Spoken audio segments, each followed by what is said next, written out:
कराची में रेंजर्स और पुलिस ने मुश्तरका कार्रवाई करते हुए Lyari gang war Wasiullah group के 2 मुलजिमान को गिरफ्तार करके असलहा बरामद कर लिया है। मजीद तफसीलात जानते हैं डॉन न्यूज के नुमाइंदे बिलाल खान से।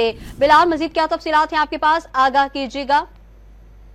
जी बिल्कुल, देखिए रेंजर्स और पुलिस की जानिब से लियारी में मुश्तरका कार्रवाई सामने आई है। लियारी गैंग वॉर के 2 मुलजिमान नसीबुल्लाह उर्फ नसीब जान और साकिब अली को गिरफ्तार कर लिया गया है।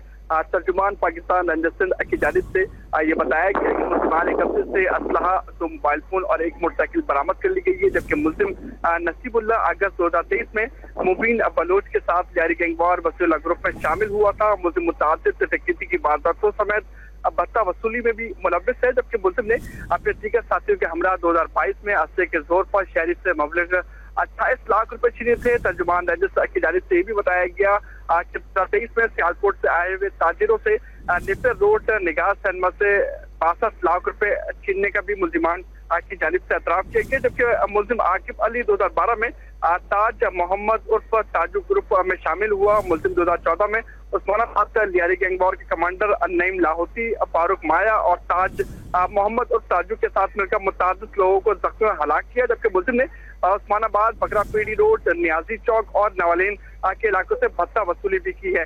मुलजिमान के खिलाफ मुकदमा दर्ज करके मजीद तहकीकात का अमल भी शुरू कर दिया गया है। मोहम्मद बिलाल तफसीलात से आगाह कर रहे थे, आपका शुक्रिया।